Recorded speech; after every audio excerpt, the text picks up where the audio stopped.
Hello, friends. I have a really unique guest today on Mindful Mutiny. It's Kijuan Amey. And this story is about so much more than motorcycle riding. You're going to want to listen to this. I'm a motorcycle rider, and every single one of us knows that once in a while you've got a close call. You get a close call, and you spend the rest of the ride thinking about what might have happened if it had been more than a close call. Well, that more than a close call happened to Kijuan. And the story that he tells is about being in a coma, about waking up, about relearning how to live now that his body was completely changed. This is a story of resilience. It's a story of faith. It's a story of that we're all called to be something. And so what are you called to be? Enjoy Mindful Mutiny today.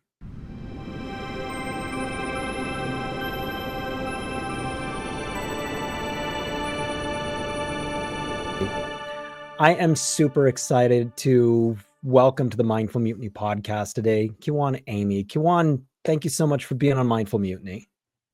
Thank you so much for having me on your platform to share my story. You know what? I just thought about something. I What's that? actually wore your shirt the other day at the gym. I just thought You about that. did? I did.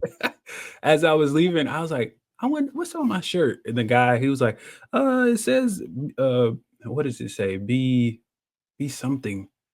Um, and I was like, oh, and then it had MM on there. I'm like, MM. Oh, so yeah, that's what I was like. Oh, okay, mindful mutiny, got it. So yeah, I Oh, wore your shirt yesterday, man. oh, fantastic. Fantastic. I love the growing fandom that we've got going on here. Yep, yeah. Listen, I try to promote as much as I can. People send me stuff all the time, so my job is to keep promoting. So Yeah.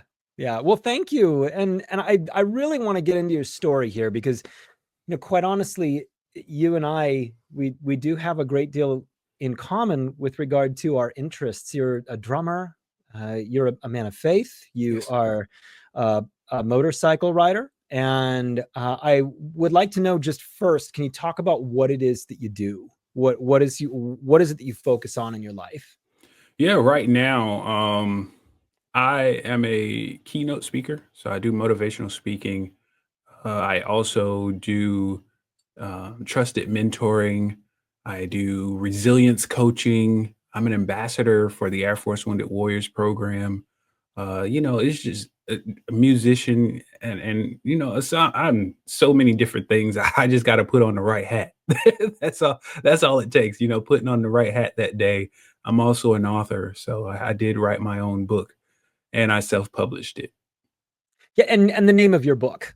Yes, it's called Don't Focus on Why Me, From Motorcycle Accident to Miracle.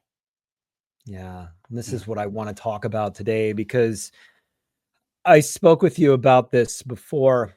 As a motorcycle rider, you are always scanning around. And as a motorcycle rider, you recognize that on the road, you have to have a lot of intuition and you Yeah. have to watch for what other people are thinking. And you Mhm. have to be right about it 100% of the time. Yeah. You have to recognize who's not paying attention, who is looking at their phones, Mm. who truly doesn't care about you. And there's a difference, and you can tell the difference. Yep. And oftentimes people make room for you and they're very accommodating on the road, but once in a while you are truly the invisible one. And Yes. one day your number came up. Can you talk about number one, what were you riding that day? Well, I was riding what I call Nina. That was what I named my bike. And it was a Kawasaki Ninja ZX6R. And for those who don't understand Japanese, uh, that is another way of saying crotch rocket or street bike. Okay. So a bit of a fast one. And so you were tell me what happened that day. Where were you going? What happened? Yeah, so that was May 5th, 2017. Actually, before I had Amy Motivation, I also had another business called Kiwi Enterprise. And that day I had pulled my bike out because it was spring and I live in North Carolina, Durham, North Carolina at that time. And I would pull my bike out because I wanted to, just enjoy the day for a little bit. I did have to go to work for the Air Force that evening, actually for that weekend, but I didn't have to report until later on that evening. So before that happened, because I thought I was going to go home and take a nap, my brain was racing and I just could not turn it off. So I was like, well, I'll just go do some work, whatever. And I went and took pictures of my church because I was for Kiwi Enterprise, I did website design and management, social media marketing, and photography for small businesses and those alike. And so I took on the web mastery role at my church, free of charge because I did not, you know, believe in or charging my church, considering it was mine. I just wanted to do something for my church and give back in a different way. And so I took off, over to the church. So from my apartment to the church was about 10 minutes, maybe a 10-minute ride. And for my riders, you know what I mean when I say maybe. That means it's probably shorter. You tend to get a little heavy on the throttle, just a little Well, bit. it's so easy, just a little Yeah, flick of the wrist, and it's a little man. thrill, and you lean a little harder into something, and it's Yeah, just what happens. man. Listen, it's such a the route was basically a straight shot. So if I had to guess, it only took from out of my neighborhood. It might have taken me 5 turns to get to my church. Like that's literally how quick. So that means I had a long straightaway somewhere in there. And Yeah. I did. And so that was, I don't know, maybe about noon, 1 o'clock PM in the day when I got over there because I did go have lunch with my friend at the time. And so, anywho, I get over there, take the shots, no problems there. But the problem came when I said, that was too short of a ride to just, pull the bike out of the garage for 10, 20 minutes. Come on, I gotta I get a got better dressed, ride I in. put a helmet on, I Yeah, I didn't got go all these looking. clothes and this, you know, and the best part about it was such a beautiful day. Like I Yeah. cannot express that anymore. And so I said, you know what? I'm going to the lake because that is one of my spots where I go to relax, I go to just unwind, meditate, be at peace is one of those spots. So why not do it? That's Okay, one of can my I great can I just yeah. interrupt here for just a Yeah. second and just explain to the person who doesn't ride? Mhm. It is a full sensory experience. You Oh can yeah. smell more. Oh You yeah. can feel the different temperatures of the air. When you ride past water, you can feel the coolness going through your jacket and your helmet. You Mhm. can smell the flowers Mhm. on the side of the road. You can smell what people are barbecuing. You're connected to everything that's around you. And so the sensory experience of riding a motorcycle, it's just different than being in a car. And it's what creates this kind of like lust for, I just want to be on the bike a little bit more. I just want to experience a little bit more. When you look up, you don't see a roof. You see beautiful clouds. You see the trees whipping over top of you. You see all sorts of things that you just don't see in a car. And you have Yeah. to pay attention to it because you can't be fumbling around with a device. Yeah. You're actually tuned into what's going on around you. So I'm just painting the picture with you here. Yeah, no, so basically what you just said is bikers are more aware than drivers. It's basically what you just said because we have to be.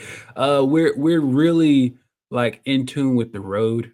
You're able to move around a little bit more freely because especially when you stop, you can stand up, you can do whatever, I've literally had to do that before when I rode from Durham to Goldsboro, where the base is, and my legs were hurting from being cramped up in that position. And so I'm like standing up on the bike, and then I get to a stoplight, and I like wiggling the bike in between my legs. I'm doing everything. Yeah. Yeah. And so, yes, you're absolutely right when it comes to that. And I mean, that's what made it even better. Yeah. As far as me riding, I loved riding. And oh, that was the other thing. The air. just the air all around you. You can have your windows down. You could be in a convertible with the top down. It still is not the same air. Is that air hitting you in your chest? Or even if you're hunched over, it's all around you now. It's nothing like it. I can literally become a human parachute if I want to. And I've done it because I had to slow that bike down one time. And that's like one of the best ways to do it is like when you come off of that tank and you put your chest up, it's like, woo. I mean, it's literally like you become the parachute because the Yep. air is hitting you in the chest. But make sure you're holding on tight. Because it'll be like when you see people parasailing, you don't want that. Oh, it's But true. yeah, so yeah, no, you're absolutely right when it comes to that. And I think that's why I fell in love with it. At first, I was a little, nervous about it. I mean, don't get me Yeah. wrong. I used to ride dirt bikes when I was little, but it wasn't the same as being on the road with a car, Yeah. being on the road with a truck, running down the highways 80, 70, 80 miles an hour. It's not the same, so you could ride dirt bikes on dirt, grass, through woods all day long, but when you get on that street with other metal, it's different. It is. It really is. So, going back into the story, I would take off and head over to the lake, which is called Jordan Lake here in North Carolina. And that was about 30 minutes of a ride to get there. That's just one way.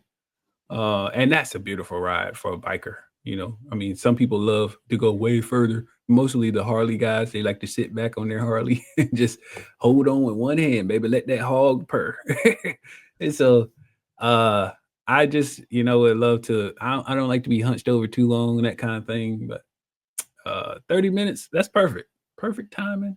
I get there, no problem. And I'm just kind of zoning out at this point. And I always kept a wristwatch on me when I was in the military because I had to be on time for a lot of things. And they don't play that being late thing for those who don't know. And a car, so where I am on this little dock slash pier, however you want to phrase it, where I'm sitting is like literally right beside a road. Up a hill was like a road that went right past that area. And so a car would come by, and I'm like, oh snap. So I look at my wristwatch, I'm like, I gotta go. I got places to be. And so I zoned out that much. And so I jump on the bike. I'm heading back down the road. And now along this highway, which is Highway 751, um, there and if you've ever seen the cover of my book, the trees that you see in the backdrop, that's kind of how it is all the way down this highway. It's a bunch of tall trees. Beautiful. Yes. And the only time you don't see them is when there's an intersection, a driveway, or like a gas station, and then there's this one produce, like I guess it's veggies or fruit. I don't know what they The had, fruit dude. stand. Yeah. Yeah, they had a produce farm out there. And that's the only time that you wouldn't see the trees. They would cut them back so that people could see what was coming. Because there was only two lanes, the lane I'm in and the lane that's coming past me. And so you don't have many opportunities to turn down in front of something and hope you don't get hit. So Yeah. as I'm riding down that road, headed back, home to grab my work stuff, so I gotta go. And so I had a helmet with Bluetooth capability, and I already know I was listening to music because I loved to listen to music and ride. Oh, that was even better. Now I feel like I'm in a car, but I'm not. And so I'm jamming out on the bike, and everything was just going great until it wasn't. And that would be when this car, a silver Honda Accord, would pull out in front of me. The reason I know this is not because I remember seeing it. It's because that's what was on the police report. And I tell the same story. I had three options. I could have went right and went into those trees I mentioned already. Yeah. That ain't good. No. Could have Nope. went left and went into oncoming traffic because I told you it was, 2-lane road. There's no way for me to just dip in and out. And then do what ended up happening, and that's freezing up and hitting him. And I never heard it said this way before, but somebody who I think she does mental, like mind something, I can't remember, but she was saying maybe that was your body's uh, way of protecting you. That was the best way of protecting for you to still be here, is for you to only hit that car. Because if you go in the trees, you don't know what's gonna happen to you in there. Right. Right. If you go in the oncoming traffic, they're coming on at you at 50, 60 miles an hour. And you're doing the same thing. That's even worse of an impact, Yep. versus somebody that's right in front of you and it's just 55. That's it. So that was my best chance of survival. And I had never thought about it that way.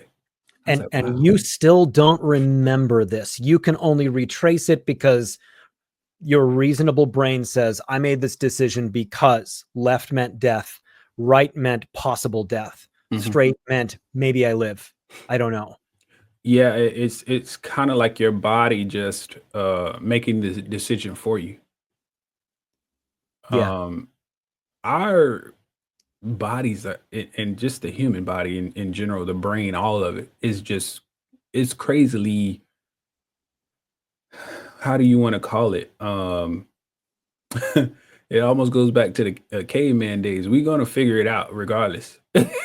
If it comes down to it, we're gonna figure it out, and my body was just like, let me take over. And I'm like, okay, I won't move.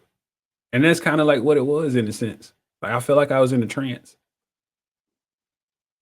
Because I've taken every writer's course there is to take, well, that you need to take, shall I say. I took the basic and the advanced. Nothing prepares you for somebody that just randomly pulls out. I don't care how many times they put that scenario in front of you. When it really happens in real life, when they're not telling you somebody's going to pull out in front of you, and then you go, oh, let me dodge it. That's one thing. But when somebody pulls out in front of you in real life and you're like, nobody's telling me what to do here. That's two total different worlds. It And is. and so I end up hitting this car, of course. And when I say impact significant, that's basically all I can say. The impact was significant because I would smash my face in. Literally, my face was crushed in. This is everything that was told to me because I remember none of it. Your mind goes into a protective state when you have such severe damage. So I remember none of this stuff. This is what was all told to me. So my face was crushed in. So I do have two metal plates in my head. They literally had to cut me from ear to ear across the top of my head to relieve the swelling that was on my brain. My right eye was popped out because the bottom portion of that eyelid on the right side was torn off. And don't Okay. ask me how. I honestly don't know how. So then my jaw was broken. And a lot of my teeth are cracked, fractured. Some were knocked loose. I've had root canal after root canal after root canal. Okay. I don't want root canals anymore. Okay. I'm tired of them. What else? And that's just my head. Okay. I already told you guys I'm 100% blind. I just can see a little bit of light perception out of the right eye, and that was the one that was popped out. Crazily enough, I see a little bit of light perception, which has to be very bright. So the sun, or that really annoying light they shine in your eye at the eye doctor. Yeah, that one. And so moving down a little bit, I did have to have a trach. Like I told you, my face was crushed in, so they put a trach in to give me, allow me to breathe a little bit better. So I had a Yeah. tracheotomy. To repair the eyelid, they did a skin grafting for my left clavicle. And so, which is your collarbone. So my left clavicle, they took skin from there. And then moving down a little bit, my arms, they were fine. They were fine for the most part. My hand, which is my left hand, on my left index finger. So if you hear me cracking my finger at any given point in this interview, it's because the index finger has now trigger finger. And if no one knows what that means it can get locked in that curled in position at any given point if it's like stressed, fatigued, whatever. And I've actually had it happen before. And the only way I could get it out is I had to pull it out with my other hand, with my right hand. I could not stretch it or stretch it back out with my just the finger. And so that's the hands. My spine is now medically infused because it was, of course, some broken stuff up in there. So from L4 to T2, I now have 2 rods and 12 screws. And that's just like right before you get into the paralyzation stages of the L area. So the lower lumbar area. How fast do you think you were going? They said on the police report 55. Okay. Of course, I remember nothing, so I can't tell you. They pulled out. So you hit what was in essence a car going maybe 5 or 10 miles an hour, Yeah, because just pulling out. Mm-hmm. And you flew over top of it. I guess is what I would guess. Okay.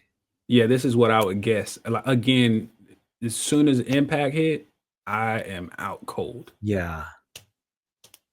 And so my brain remembers none of that. And the doctors tell you that's actually a neurologist, excuse me. They tell you that is a protective mechanism. Because if you were to remember these things, it could kill you. It could heighten your blood pressure. You could be reliving the moments over and over and over. Like your mind would just keep cycling this stuff. It's true. Because it's so traumatic and things like that. So it's not something I want to remember. I'll tell you that much. I will tell you that much. It is not something I want to remember. And so that's my spine. I don't know exactly what they did to my hip, but I do have an incision on the outside of my left hip, and it's about that long. So you could see it, which is probably about 4 to 5 inches long of an incision on my outer left hip.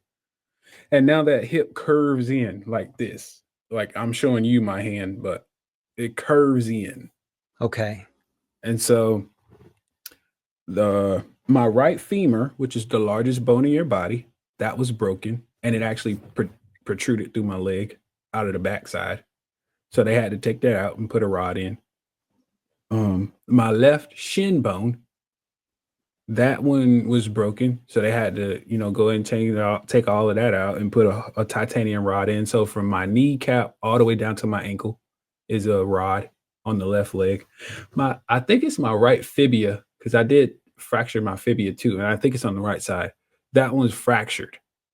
It wasn't completely like broken, but it did leave some lasting damage. So I'll forever have it's kind of like what I call a shin muscle. I'll forever have a shin muscle on that side now. And I also have a screw in my right foot. So literally from head down to my foot, I was operated on.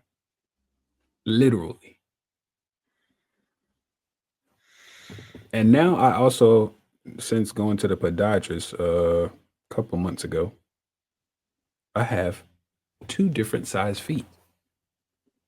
My left foot is a size 10 and my right is a size 11.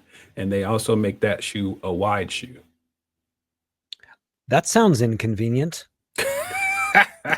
It's not too bad because it's only like one size off. I know some people with different, like hugely different sizes, but I'm just one size off. And so I did get customized shoes and they molded it literally to my foot. So the insole is literally the exact mold of my foot. It's not like you buy it at the store. No, it's my foot. And so I can take the insert out and put it in a different shoe. I only have 2 pair of shoes that can fit it though. And so they gave me some Brooks for when I go work out. And I guess it's called Answer 2. I don't know the actual brand, but yeah, that's the one that was custom designed for my foot. literally to give me all the way up to ankle support.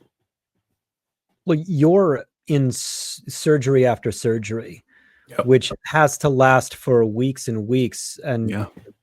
how long until you woke up? So May 5th, 2017 was the accident. I didn't interact with anybody that I remember anyway until June the 6th. So that was when I came out of my medically induced coma. An entire month you fell asleep on the road, Yeah. and you woke up a month later. Basically. Thinking I was in my bedroom. Yeah. And you know, that's one of the craziest things that I now, when I reflect back on it now, is that I think about, I felt like I was literally just waking up out of sleep. That's it. I did not feel, it didn't feel like I was startled awake. It didn't feel like I was like, nobody, of course, shook me awake because I was literally just laying there. Um, and when I came to, I was like, oh, this is so peaceful. Like, oh, well, that must have been some good sleep last night. And I had no clue. you're in the hospital when Yes, you I wake had up. no clue. And 'Cause you wake up, you look down, you've got probably things inserted in you, in your arms and stuff. Like what were those first couple of moments of consciousness like? well, so first off, when I woke up, I hadn't looked around yet because I hear people talking. I'm the first to my situational awareness because of the military was heightened in different ways. First off, you don't open your eyes to find things. You hear things first because your ears never turn off. And so I'm listening before I even try to open my eyes. I'm like, wait a minute. I hear somebody in my bedroom talking. Do I need to go into fight or flight mode? You know, that's all I'm thinking right now. And so I'm like, wait, no, that's that's my girlfriend. Wait, who's she talking to? What the heck is my mom doing in my bedroom? Now hear me. I'm still thinking I'm in my bedroom at my apartment. Right. I do not know that I'm in a hospital bed. I do not know that I'm in UNC Hospital in Chapel Hill, North Carolina. I do not know any of this stuff. Haven't even realized I got a neck collar on. I ain't realized that I'm not really moving. I never usually sleep on my back. So the fact that I was on my back, I haven't even realized that. And so I'm just listening to what they're saying and they're talking, back and forth. And then I hear them talk about a motorcycle accident. I'm like, uh-oh, who got in a motorcycle accident? That's not cool. And so I'm like, I'm gonna listen in on this. So I'm literally eavesdropping. I'm just laying there eavesdropping, man. I have not moved. I don't want them to know I'm awake. I have not moved, not even a finger. And so, um, they're talking, but they're generalizing everything. Oh man, I wish this never happened. I hope he's okay. Oh, this is just so hard to deal with. Well, who is this? Who is he? What are you talking about? I'm getting frustrated now because I thought the eavesdropping was gonna work. It ain't working because they're talking about me and I don't know it. And so finally I go to say, all right, well, I'm tired of eavesdropping because I ain't getting nowhere. Let me just go ahead and ask the question. And so I go to open my eyes, uh, only not to be able to see anything. So when I woke up, I couldn't see. It wasn't a gradual thing. This wasn't like, oh, I was losing my eyesight. No, no, no, no. I lost my eyesight. Oh my gosh. Yes. Due to a lot of scar tissue, damaged blood vessels, my optic nerves are fine. They're still intact. Were you wearing a full front Full, face helmet?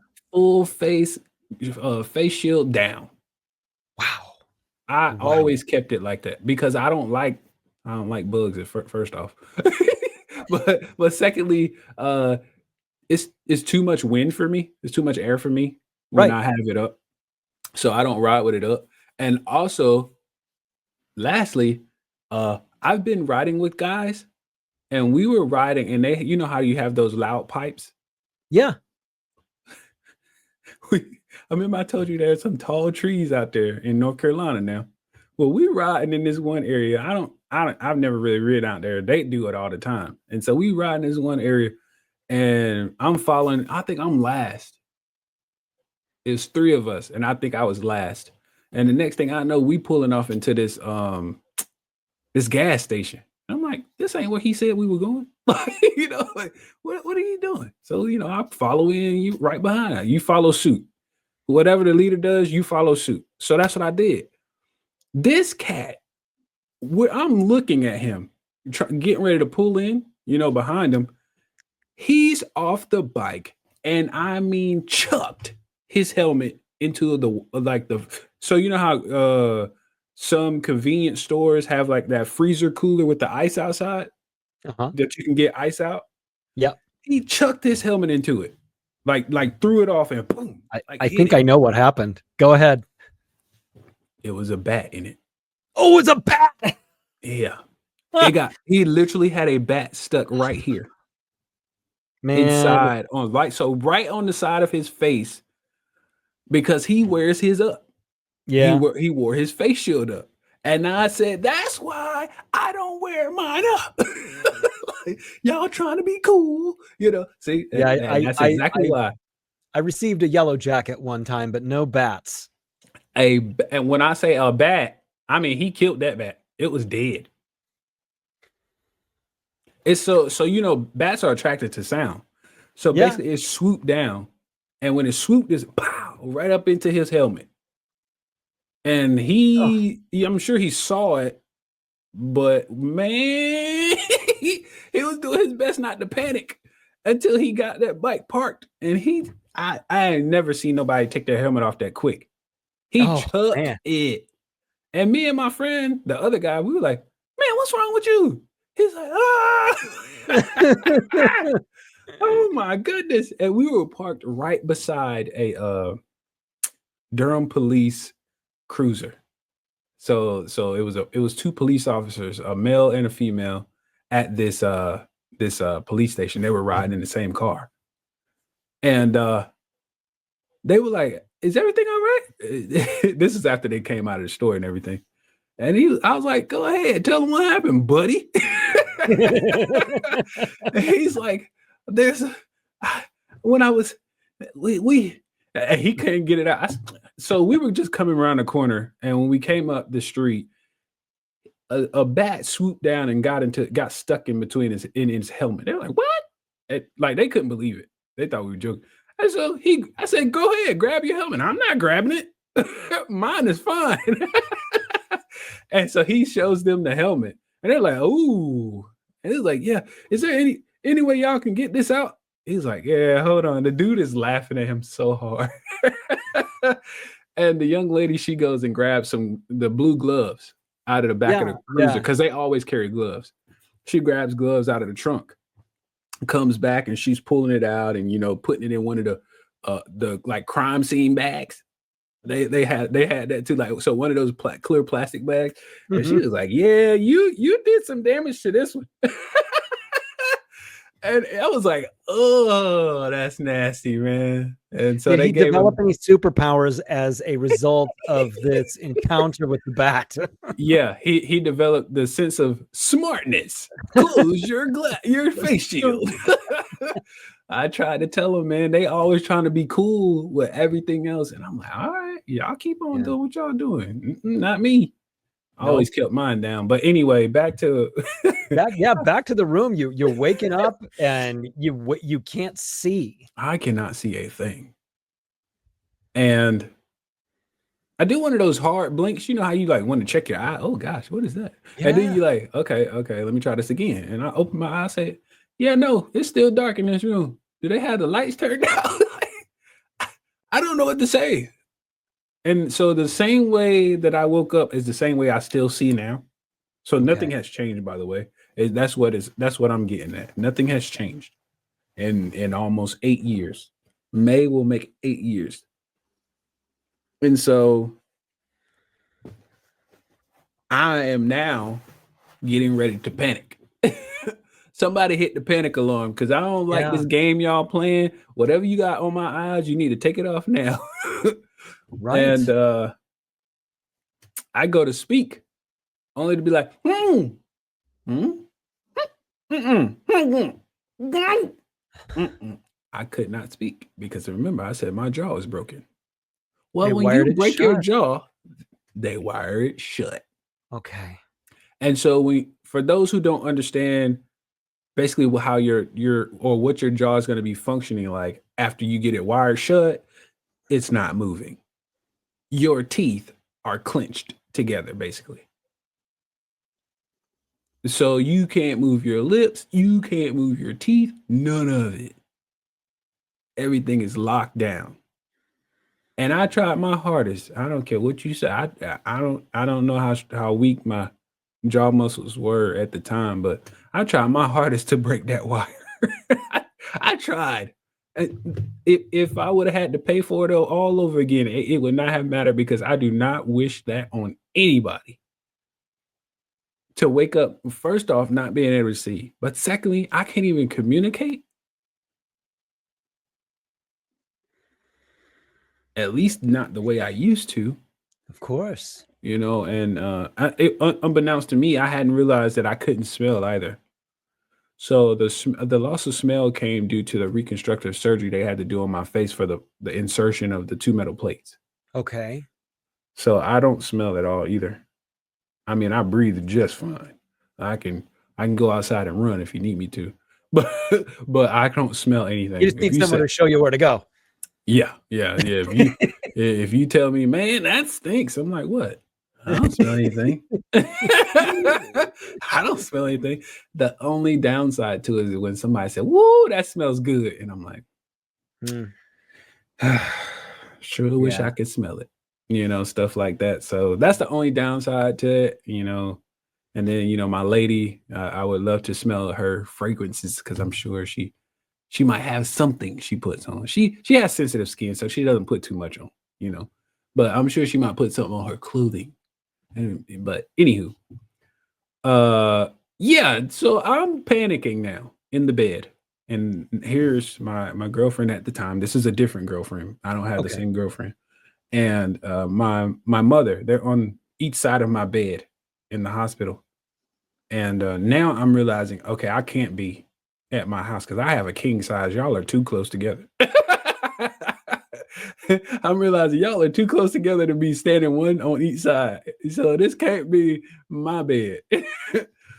And so she's trying to, my mom anyway, is trying to understand. And I'm sure, my girlfriend was trying to understand too.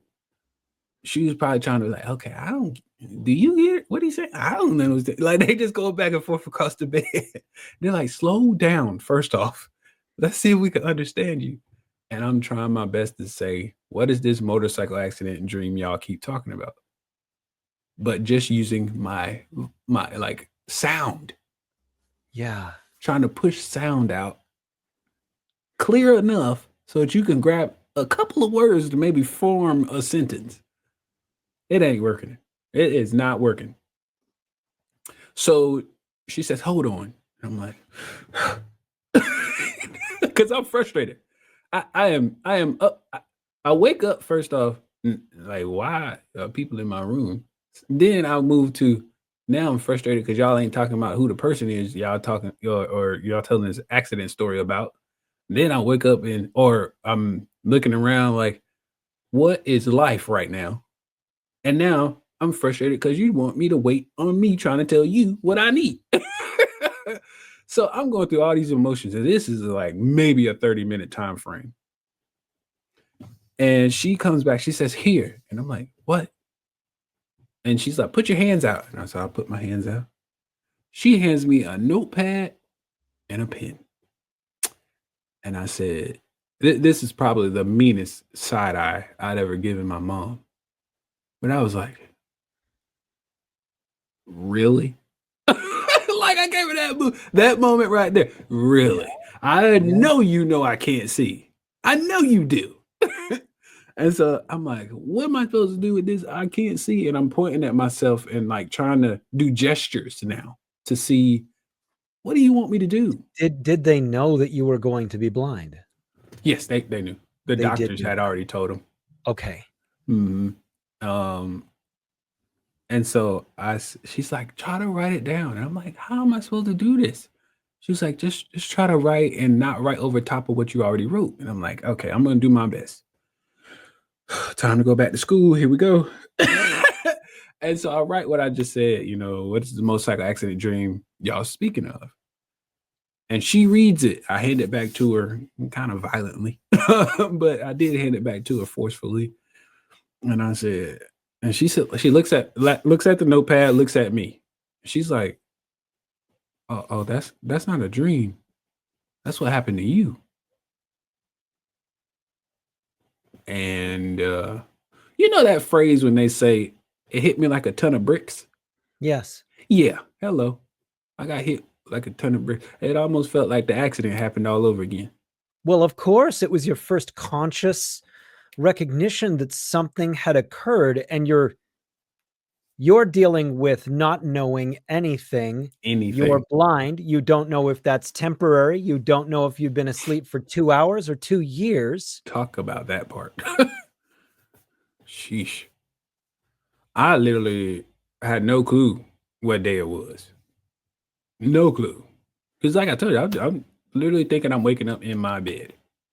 Yeah. I don't know if it's May 5th, May 6th. I don't know what day it is. I don't even know what year it is.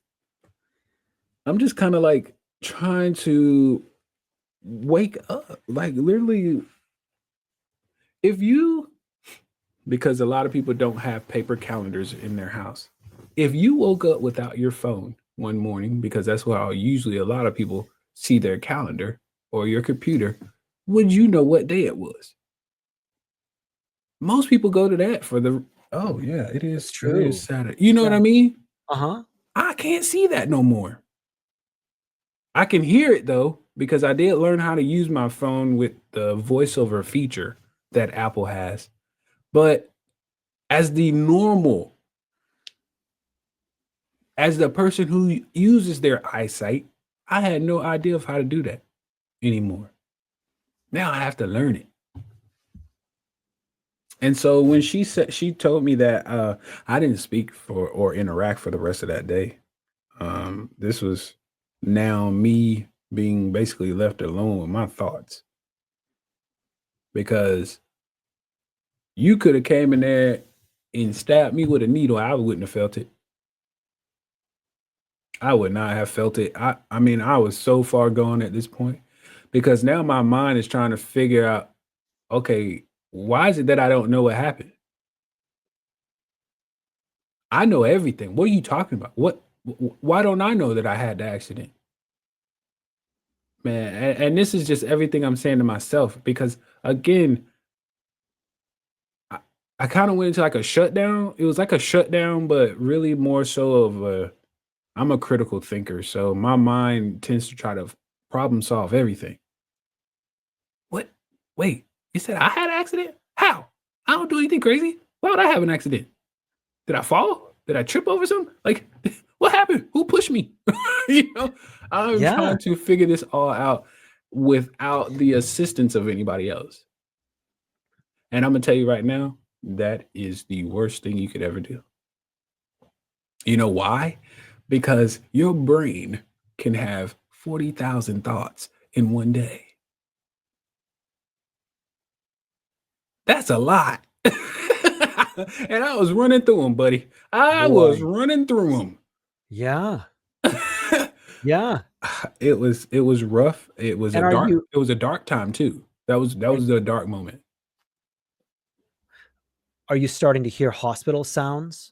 People rushing around and people chatting in the back? I don't remember nothing. I'm telling you, after she said that, it was like everything shut down. I didn't care about eating. I didn't care about the Well, I mean, when I say eating, my jaw is wide shut. When I say eating, I mean people had to feed me through a G tube, gastrointestinal tube. Right. So they had to feed me and put my medication through that. I didn't care about none of that. Listen, do whatever. I don't care. Hey, Mr. Amey, we gotta give you your medicine. Yeah, whatever. Hey, we're gonna put some protein inside your G2. What? What do you want from me? I don't even know what to do, what to say right now, what to think.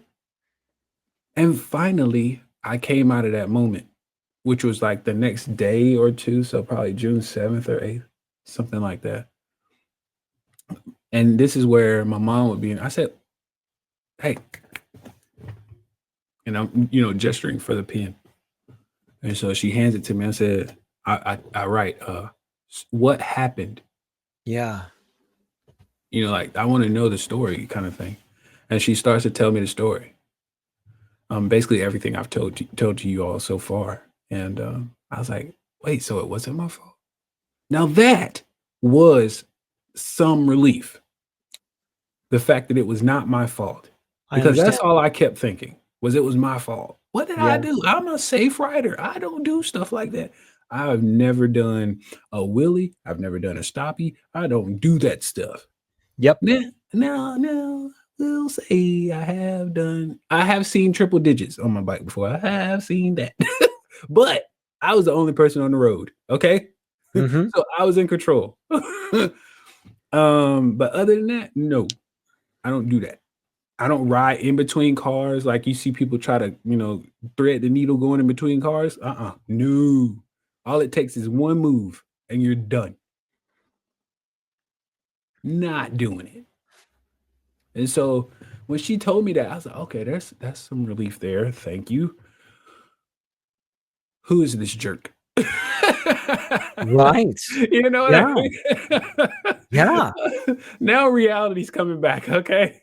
Now the real Kijuan's coming back. I'm 25 years old. I have my own business. I'm going to school full time. I got the Air Force, and I'm living life, and you screwed everything up for me, is what I'm thinking right now.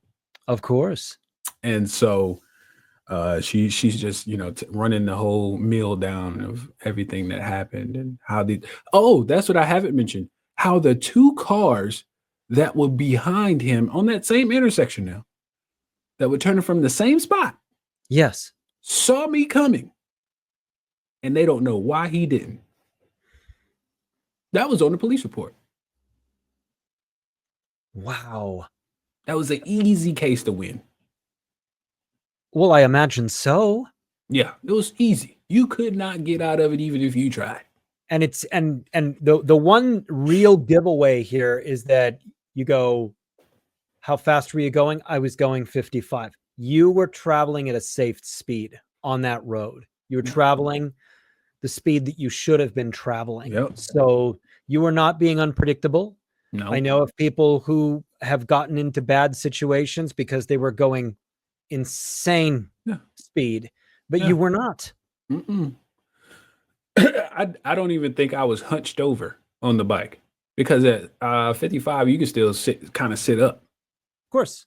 And not feel I was in very good shape, so and not feel the pressure of the air. You can sit up and be comfortable at that speed. So I don't even think I was hunched over.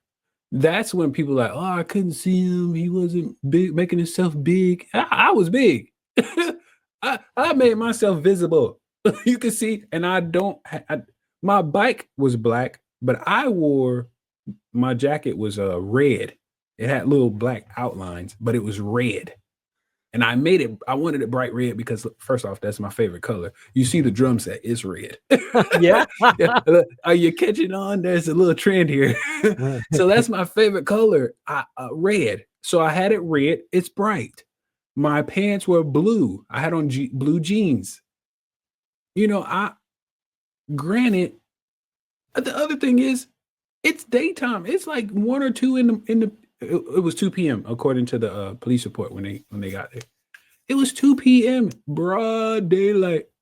What did you miss? And even at night, because my bike is black, guess what I did? I put lights on it. I have a button that I can press. It'll illuminate the entire bike. Brilliant. Because of that reason, I wanted to avoid getting in accidents. Yeah. I also wanted to look cool, but that's besides the point. That's also an important thing. Yeah.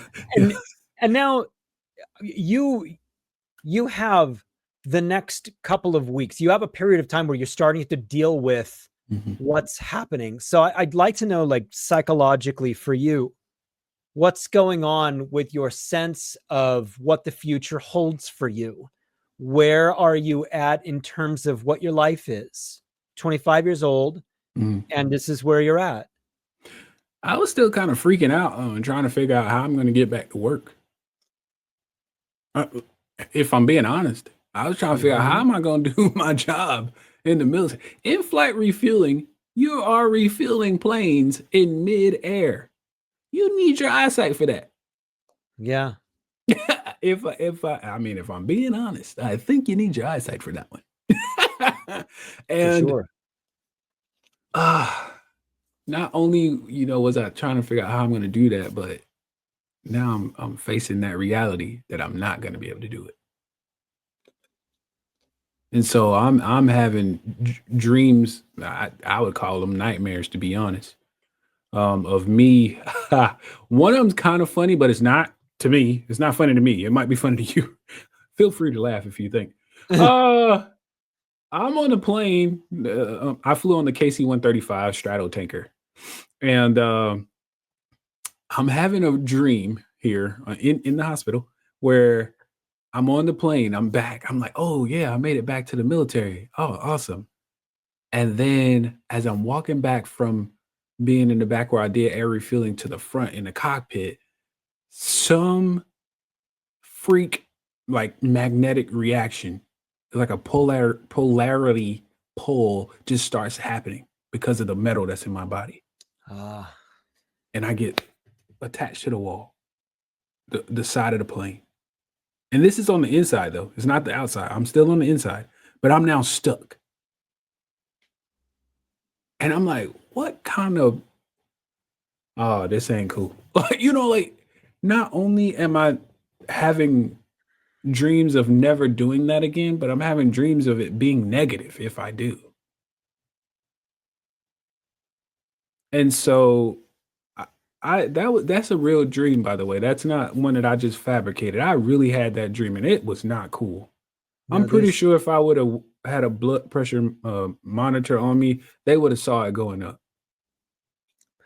Yeah, the trauma of this, your brain at this point is attempting to process. Yeah. All this information, and oftentimes that processing it's not rational per se, but you're processing different things and you're trying to deal with the fact that this job that you cared for, this job that you did that held great meaning to you, is something that is not now a part of your future. Right. Yeah. So facing that reality, it was something serious because I was also going to school to get my degree, because in the military, in order to be an officer, you had to have a 4-year degree. Yes. And you're a bachelor's in something. It didn't matter what, it had to be in something. And so I was going to become a pilot. That was my goal, was to fly the plane now.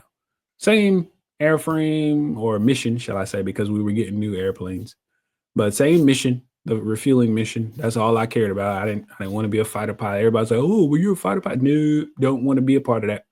Because when they get in, they're locked in. They can't get up. They cannot get out of that plane. And if they're getting out of that plane, it's for 2 reasons. They've either landed or they ejected. That's it. And I don't want that. I just want to be able to land, okay? Or walk around my plane. I can walk around my plane. For those who don't understand, I mean, the KC-135 was basically built off of the Boeing 707 body type. So, it's basically off a passenger plane. Yeah. And so now I'm trying to get my degree. I only had 1 year left, by the way, at the time of my accident, to get my degree. 1 year. And I could have commissioned to become an officer in the United States Air Force. And that hurt too. That really hurt me because I was actually a pretty darn good flyer of that plane. Now, as an enlisted guy, we can't fly the plane, but I surely did fly the simulators. And those things are pretty much as real as the plane. The only thing that you don't really get the feel of is the full like aerodynamics that are happening. But every input and control you do, that is what the plane really does. And I've won what we call Sim Olympics. I won two Sim Olympics. The only two that I competed in. So that's all that mattered. So I won two, and I had the best landing. There was one that I did, and this I just have to, say this because this is how much I really wanted to become a pilot. The last one that I did, I landed the plane so well. Well, first off, it was down to a tiebreaker because the last two guys that they brought it down to, and we were boom operators. We had all four engines to land the plane with. Oh, that's easy. You can land with all four engines.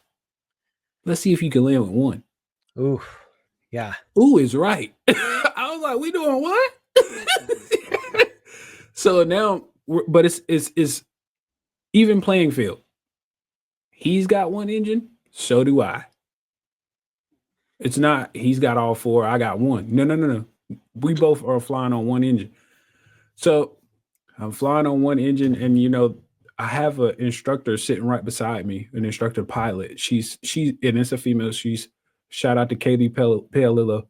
She is supposed to be helping me and telling me what to do as she's looking outside. She's not to touch anything.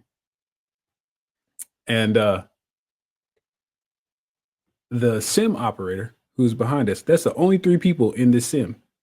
The sim operator, the instructor pilot who's not to touch anything, she's just supposed to talk and guide me through stuff if I need it. And me flying the plane.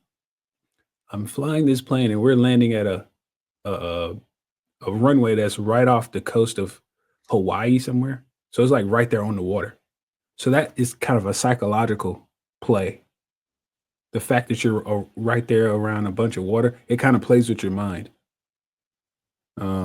And so we go in and we land, and I'm going in, and I mean, I am just like, I am focused. And we call it the triangle. So the top of the triangle is you looking out the window. The right side of the triangle is the engine stack. That's all of your gauges for the engines to make sure everything looks good. No illuminated lights have popped up because that means you're overworking the engine somehow. And then the left side of the triangle is your gauge cluster for like your horizontal stabilizer indicator, your VVI, your how fast you're going, all of that stuff is in that part.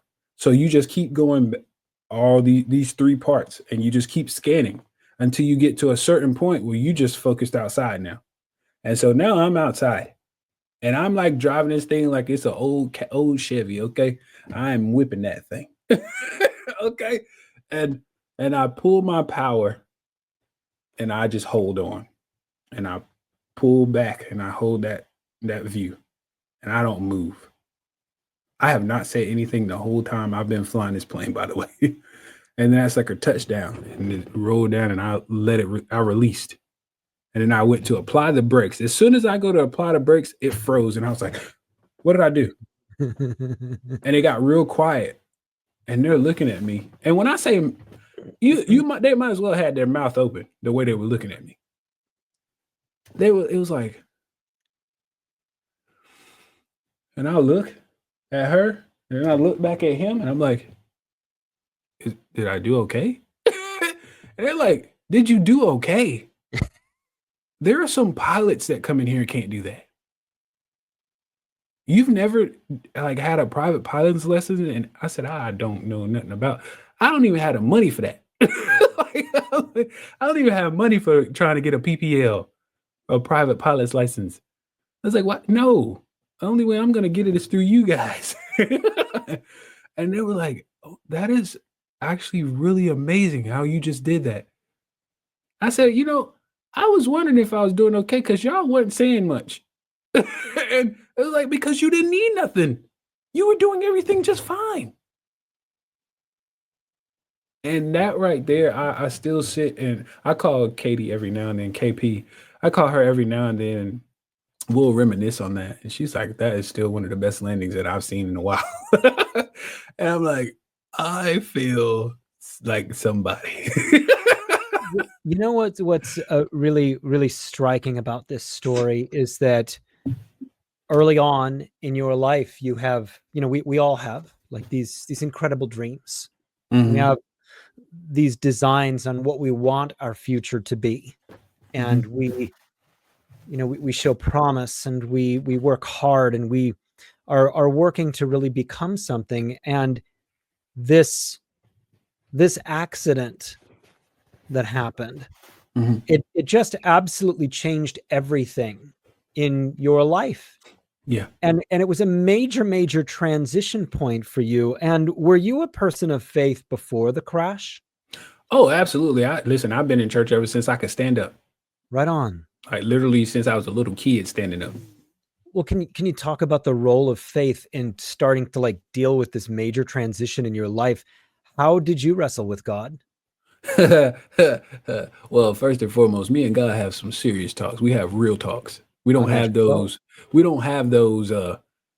Oh, dear precious heavenly Father, I'm just wanting. No, no, no. Hey, man, listen. What made you pick me? Why? Why would you do that? Like who told you? Were you and Jesus having a conversation and said maybe that guy? Because Yeah, I just and want to know. and why a Honda Accord of all things? You know, what did Honda do to me other than this accident? I didn't do nothing. I mean, I know I sold mine, but what they got to do with me? And I'm just sitting there. I mean, when I tell you I was questioning every which way, which Yes. goes back to my book title of "Don't Focus on Why Me," Yeah. because that's all I care about. Why me? Why did you choose me? And hear me clearly. I said choose because me being a faith believer, God chooses everyone that he has or allows to be attacked. And the reason being is because he tests what he makes. And so now I'm being tested. And when I get here, it go. I told you, me and God, we have real talks. So when I finally shut up, he's like, "Are you done yet?" Hmm. And I'm like, I guess. He says, "Why not you?" And I was like, "Are you serious?" Like I can think of a couple of other people that will be well or more suited for this because of what they do than what I do. Right. You know what I mean? Like, Yes. and that's usually one of the things that people the first thing that they come to is was I doing things that bad in life, or what did he do in life to deserve something like this? You know that those questions start to pop up, but it's not even about what do you deserve, because gosh, a lot of us deserve what way worse than what we get. But that's where his grace and mercy and how they're renewed every morning. So the thing is, when he finally started revealing things to me, he's like, for example, when you play drums at church, why is it that people come up to you after church asking you, why were your eyes closed when you were playing? I actually used to get asked that because my eyes would be closed at certain points when I'm playing the drums. I had no clue. I had no clue that my eyes would be closed until somebody pointed it out. He's like, when you go to the bathroom in the middle of the night, you don't turn lights on. First off, it's stimulating to the brain. It'll wake you up. And then he's like, and then even when you were a little kid, when y'all was out there playing hide and seek in the summertime at night, you were like one of the best guys because you had that crazy amazing night vision and nobody could find you. And he said, I'll do you one better. And I was like, uh-oh. Look, that's when you guys say, uh-oh. What he gonna say now? you're not the only blind person in the world. I was like, God. He always has to drop the mic and walk off. Yeah. Yeah. So, Has a habit of doing that. Yes. It's one of those things. He's like, as you know, I will never leave you nor forsake you. You're going to get through this, and I'm going to be right there with you when you're doing it. He said, and that's all I could think, man, is that you have to trust him first off. Because if you don't trust him, what is the point? There's nothing left. You got to allow him to do what he's going to do regardless. And so I started to trust and believe, and things started to happen for me. That was when I started to kick in overdrive. It's now time. I used to do, play sports, ran track and play football, middle school and high school, even played football in when I was in the military. I did flag, when I was on active duty, but when I was a reservist, I also did flag, contact flag, but I also played semi-professional football. And so I was back in shoulder pads and a helmet again. And when I tell you that side of me came back out, it was time for me to get back in the gym. Because I had to learn how to walk all over again. I was skin and bones. I probably was like 140 pounds at this point now. Because when I had my accident, I might have been 185, 190. And that was, of course, more muscle than anything. Sure. I lost all that. That's gone. That was gone. Long gone. The biggest muscles I had on me were probably my calf muscles. And so, yeah.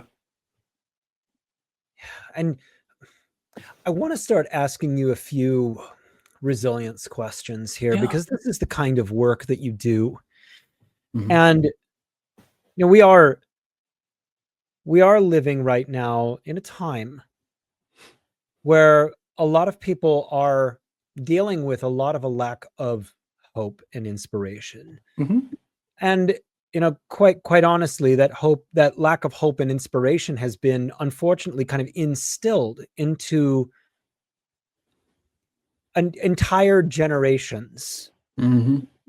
And we see the effects of that with the level of anxiety, the level of rage that we see commonly acted out for various different reasons. And there is a strong, there's a problem with suicidality out there. Oh yeah. And giving up. It's an epidemic. All right. And that is an epidemic of hopelessness. Yeah.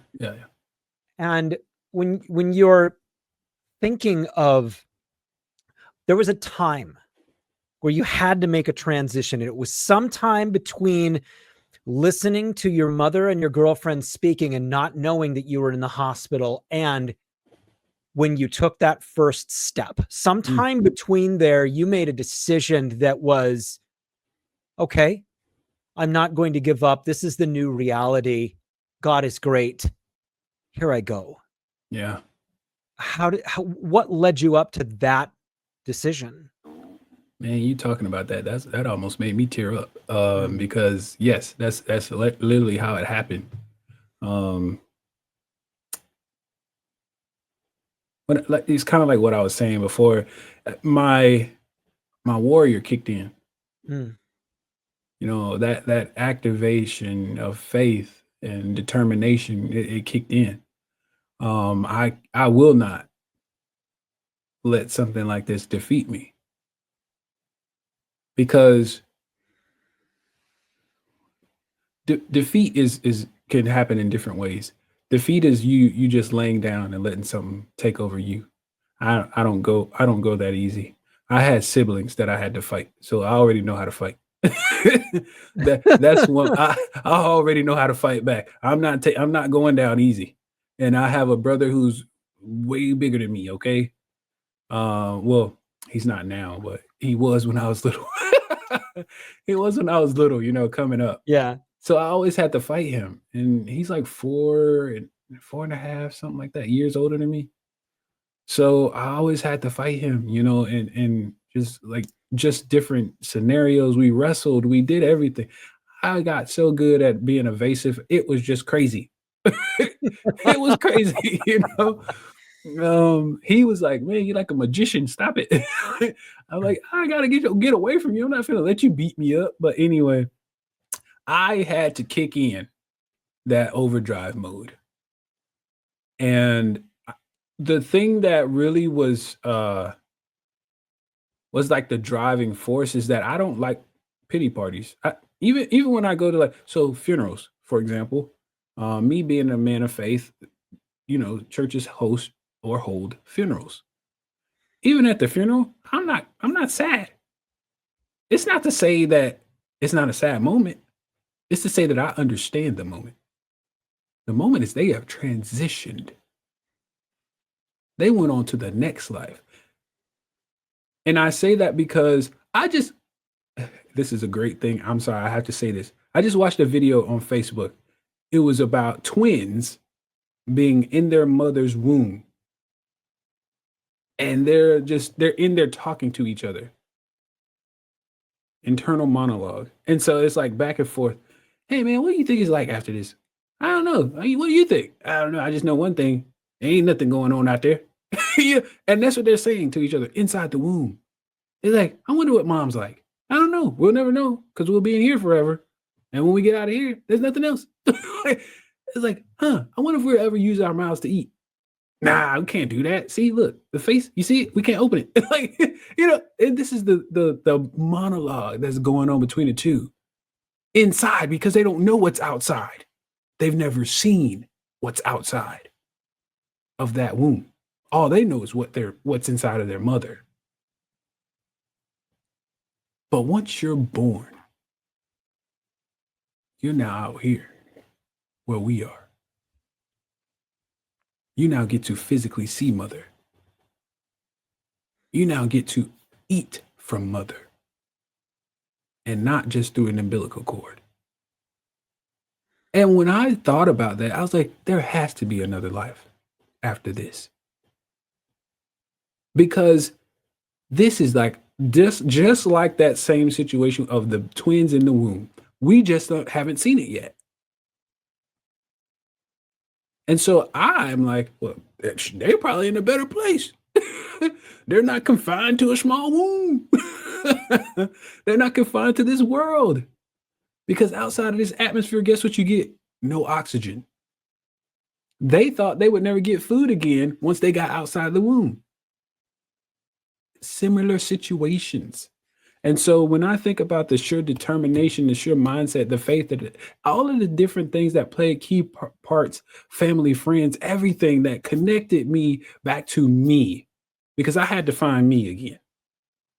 I'm dealing with, what happened to me, but I need to find and reconnect to me. And that was the biggest thing, is finding that connection. The drums. Finding that connection. Music, I love it. Always have. Never will stop listening to music. Because first off, there's a healing power in music.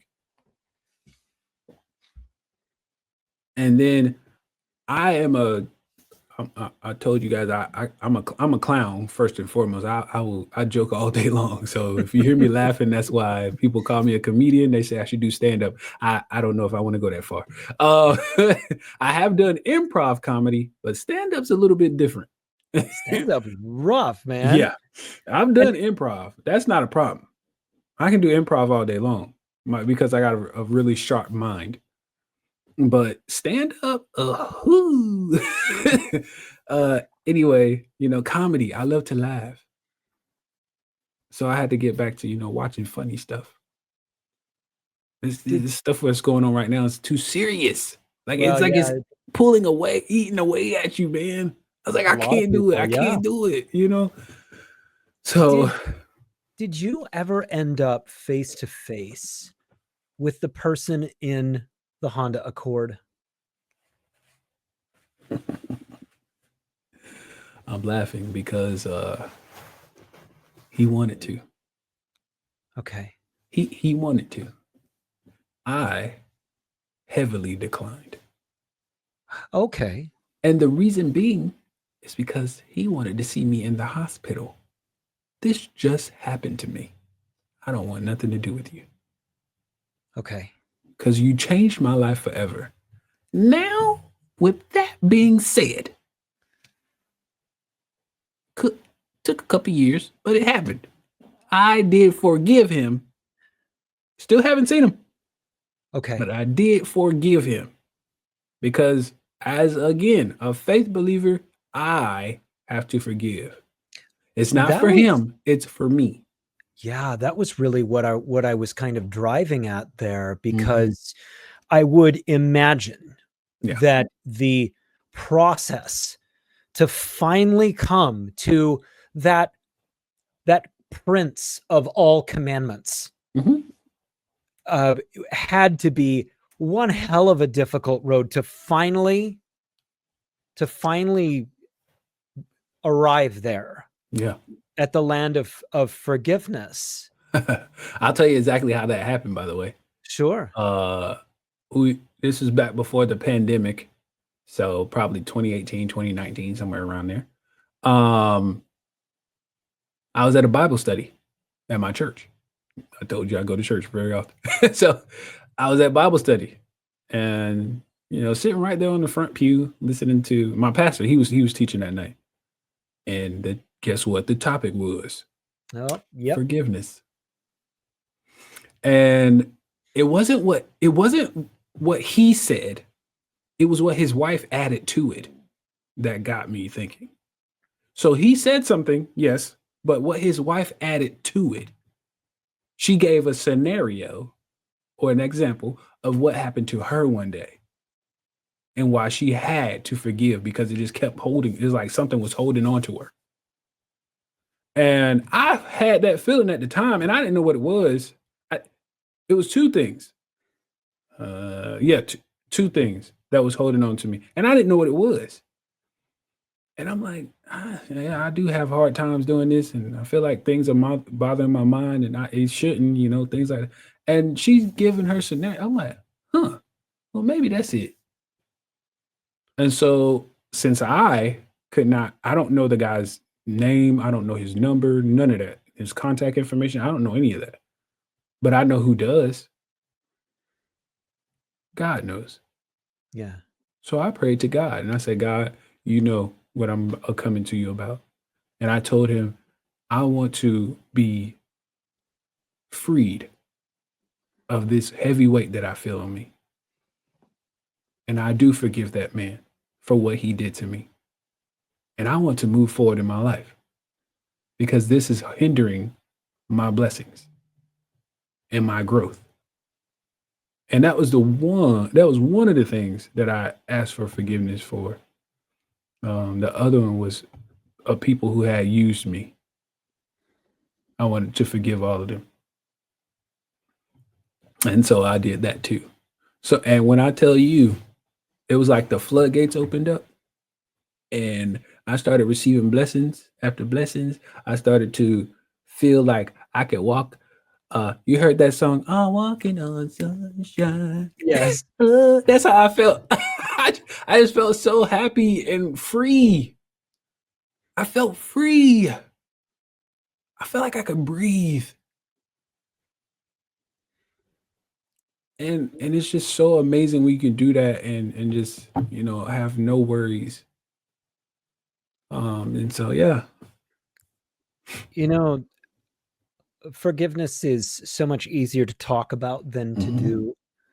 And it is such a key space in spiritual evolution. And, sometimes depending upon what it is that occurred for a person, sometimes the forgiveness is, I forgive you and you are not welcome at my table. That is a perfectly acceptable form of forgiveness as well, depending upon, what it is that occurred, right, and how it's affected people, and, the level of contrition and so forth from whoever, but can you talk about the work that you do with people in helping with resilience? Why do people sometimes need help in understanding how in their lives that this kind of resilience can help them? Yeah, I mean, first and foremost, the first thing I always talk about in resilience coaching is mindset. You can't do anything without the mind. I don't care what it is. You can't eat, you can't talk, you can't move your hand, you can't wiggle your toes. You can't do anything without your mind. So until we fix the mind to get you thinking in a way that will help you be resilient and get you to understand that it's time for us to now bounce back from this traumatic accident, traumatic situation, whatever it was. Even some people get have, maybe PTSD, post traumatic stress disorder, from just simple situations that happened to them in their childhood. Of course. You know, um, they just might have felt abandoned. They might have got thrown in a closet before. These things happen. And that's the other thing. We have to stop acting like things don't happen to people. That was where I had to learn first, and now I can teach it. Because yes, you people hear my story, they're like, "Oh my God, if I went through that, oh my." Hey, but you didn't. So let's not talk about it like I'm the only miracle here. What happened to you has some kind of volume to it as well. It does matter. So let's talk about it. And half the time I sound like a therapist when I'm talking to them. I don't sound like a coach. And the reason I say that is because I like to provide therapy as well, not on the, mental therapy side of it, but it's like, let's open up. I want you to be free. I want you to feel like you can talk to me. Because if there's a blockage somewhere, you're not getting the full benefit. If you're going to hide this, but you're going to tell me this, guess what? I still don't know everything about your story. I don't know everything about your situation. I'm going to tell you everything about me because I want to be free of it. I don't want it no more. Get it away from me. And resilience, like I said, is about bouncing back from this. Tell that story. That way, you know the story. It's out in the atmosphere. Let's jump away from it. Let's bungee jump from that sucker. We're going to dive. Let's go skydiving. Get away. That plane, that's your situation. Jump out of it. Let's get away from it. And so that's how I view stuff like that. You've got such a thoughtful story to tell. And can you tell people the name of your book again and where to get it? Yes, absolutely. So the book title is called Don't Focus on Why Me, From Motorcycle Accident to Miracle. You can find it on Amazon. That's where you can get the paperback version of it. You can also find it on Kindle, Audible, and Apple Books. Audible and Apple Books are the audio versions. I had to do it for my people alike, such as myself, visually impaired, and those who love just listening to audio books. It was done very well, by the way, in the audio version. And I even loved it. ADHD. Yeah, I loved it. I was like listening to it. I was like, wow, this is great storytelling. you know, I was like, wait, this is my book, right? That's how good it was. And so, by the way, I did choose the guy who read it for me. I got to choose him. He's such a great guy. But anyway, you can also find it on my website if it's a little bit harder to find that way. So go to my website, ameymotivation.com. That is AMEY motivation.com. And you can find the link on there as well. Well, now is the time in the podcast when I tell you what I love about you. And what I love about you not only is your incredible ability to tell a story, but also a story that I can touch and taste and I can smell. And it's a story that is so important to the path of a human soul. Mhm. And it's such an incredibly dramatic story. And we've all had things in our lives that have changed us. Mhm. And to have a story like yours where everything in your life was changed, and for you to be launched into this journey where, I mean, how do you forgive something like that? Where you come to have to learn everything again, how to Mhm. walk, how to eat, how do you use a computer, how do you get around in the world, and to come to a point not only where you go from a career that you were really good at and really loved Mhm. into a completely different direction in life, and you say, I'm going to help people be able to do this sort of thing and have the resilience that it took me to get up and learn to walk and to run again. And your spirit in telling it, you have this incredible humility in telling it, and this wonderful easy humor in telling it.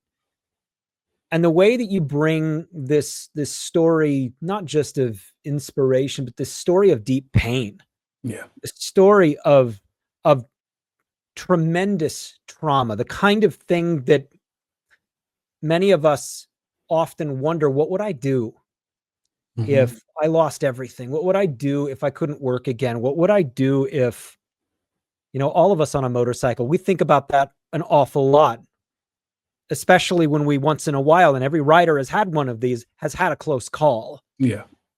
And you think about, what if it all had ended just now?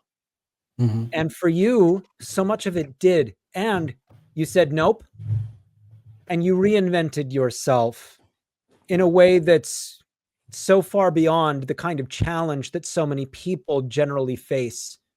But the decisions are the same. Am I going to stay on the ground, or am I going to get up and start walking? And I want to thank you for joining me on Mindful Mutiny and telling your story. I love your spirit. I love your sense of strength in your faith. Yeah. And I love your dedication to um, to helping other people who are dealing with their own pain. Every pain is a little bit different. Mhm. Thank you for being an angel that Thank helps you. people recognize the strength that they have inside of them that they didn't know that they had. And so thank you for being all of this. Thank you. And I'd like to ask you just one final question. If you could Okay. really speak to the audience about the most important thing to be focusing on in their lives, what would it be? The most important thing to focus on in your life. Wow. One thing that I always say right now is like, it's kind of like one of the things that I hold dear to me, and that is, don't let your situation define who you are. You go out and define who you are. And so whenever somebody's trying to put some label on you, I don't care if it's a disability, if it's your lack, you're slacker, you do that. If they say you're mental retardation, if they have any kind of label that they're trying to throw at you, you don't learn well, you don't do well with others. Hey, you define that. Don't let somebody else define it for you. Thank you so much for being on Mindful Mutiny, and all of the links to Kijuan and all of the work that he's doing is going to be in the show notes for this episode. And please don't forget to like and subscribe to the Mindful Mutiny podcast. And most importantly, remember, in a lifetime, there's more decisions than you could possibly count. Living the highest form of yourself is the most rewarding thing that you can do. Make incredible, positive, risky, and bold decisions to be the highest version of you. Now go be something great.